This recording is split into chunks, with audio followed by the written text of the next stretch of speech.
Il est plutôt pas mal ce coffret, non? Visuellement. Bonjour à tous, ou bonsoir à tous, c'est François, de Sort de là François. Vu que je suis sorti de ma cave, je suis toujours là, et je resterai là. Donc je vais vous présenter aujourd'hui, pas un unboxing, puisque je l'ai déjà déballé, et puisqu'il n'y a plus le blister dessus, le coffret de Blade Runner 4K. Il faut savoir que ce coffret m'a coûté dans les 25 euros, sur un site connu. Si vous recherchez bien, vous le trouverez. Le problème en ce moment, c'est qu'il n'est plus en stock, il est en rupture de stock et du coup, il coûte un peu plus cher. Du coup, la demande est un peu plus, on va dire, pas exagérée, mais la demande est plus forte. Et du coup, il coûte un peu plus cher. Je vous avais fait ça aussi dimanche. C'est-à-dire que le coffret de Game of Thrones, la saison 1 à la saison 6 en Blu-ray, coûtait 40 euros. Dimanche, c'était dimanche. On était le 29 octobre, si je m'abuse. On était le 29 octobre. Il coûtait 40 euros. Et du coup, maintenant, il coûte 90 euros. Vous voyez, j'aurais dû. Parce que j'ai trop hésité. Et du coup, là, je m'en veux un peu. Mais c'est pas grave. Il manque la saison 7. Saison 7. Du coup, nous avons ce coffret qui est en Blu-ray. Enfin, qui a le Blu-ray 4K, la version définitive du film de Ridley Scott. Le deuxième film après Alien, le film culte Blade Runner de 1982. Donc, je vais vous le montrer. Je l'ai depuis au moins un mois. Voilà, donc ça c'est. Vous avez le coffret avec 4 disques et le livret. Je vais l'ouvrir. J'espère que vous voyez bien. Moi, en tout cas, moi je le vois, ce qui est un peu normal. Donc vous avez le livret de base.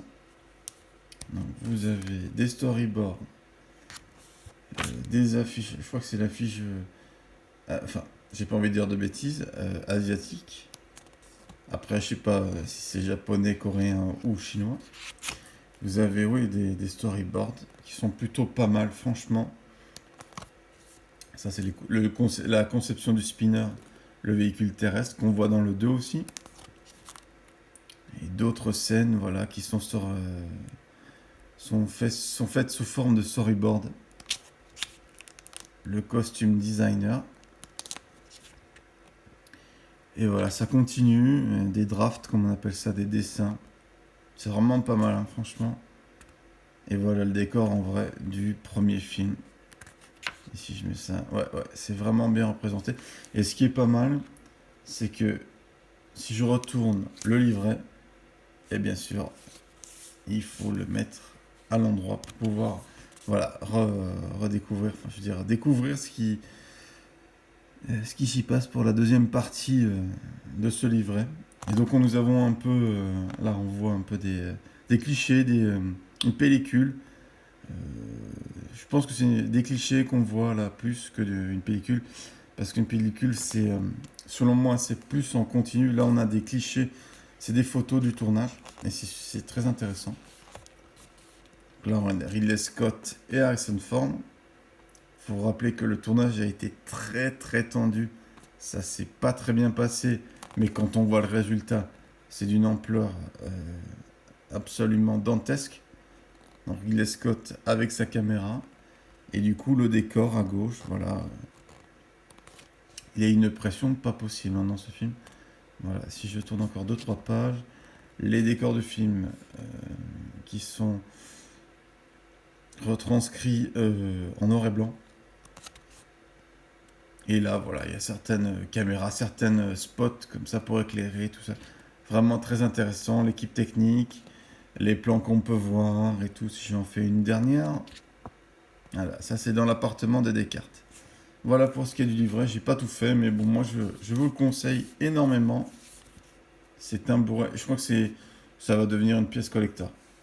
Voilà, et donc le coffret, vous avez, si on voit bien, les quatre, on va dire, le Blu-ray 4K tout à droite, et les trois autres qui sont le Blu-ray comment dire, qui contient les trois versions, c'est-à-dire la version cinéma de 1982, le Director's Cut de 1992, et excusez-moi, j'ai oublié d'être au milieu, c'est-à-dire l'Internal Theatrical Cut, c'est-à-dire qui était En 1982, je pense qu'il y avait certains changements, mais c'était pas non plus Director's Cut. Voilà. Et puis derrière, en fait, on voit pas grand-chose. Enfin, c'est une version bonus, en fait. C'est le DVD où on voit le visage de Pris dans le film. Enfin, dans le film, vous la connaissez, c'est un personnage. Si vous l'avez vu, vous connaissez. Avec tous les bonus, du making-of et tout. Et je vous conseille parce que ce film mérite d'être acheté et d'être vu. Et mérite non seulement d'être vu, et en plus, comment dire, il faut voir le making-of. Le making-of, c'est un cas d'école, c'est une...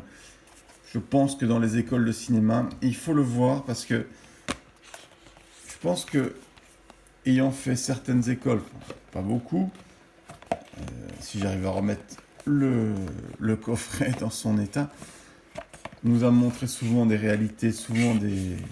J'ai vraiment du mal. Il nous faut montrer... Comment dire? Je pense que c'est un film à montrer dans les écoles de cinéma. Pourquoi? Parce que c'est un film qui a été fait, je le répète, dans une douleur pas possible pour tout le monde, qui a été tourné, pas à la va-vite, mais jusqu'au dernier moment.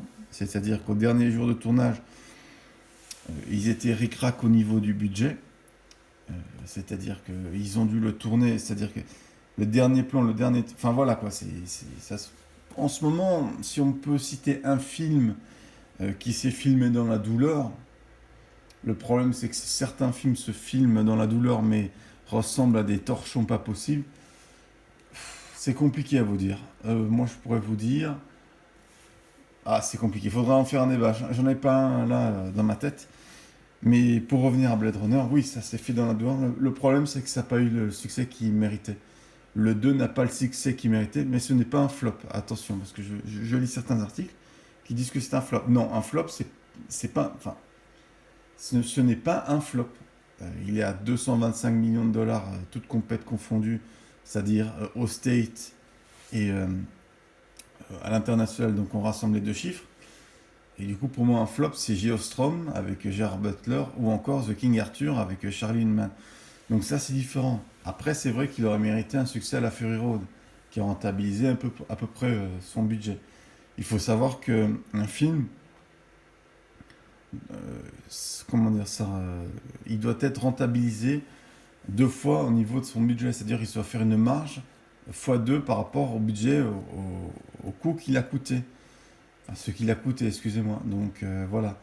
Lui, le deuxième, ce n'est pas le cas, ni le premier, puisqu'il a vraiment pas... Il a rentabilisé, mais il n'a pas fait un succès. Voilà, il a coûté dans les 25 millions de dollars. Mais en revenant au film, c'est un film que je conseille. Ce coffret-là est un coffret sublime. C'est un coffret qui, pour moi, pour l'instant, depuis quelques semaines, n'est plus trouvable. Donc moi, je le garde et je trouve...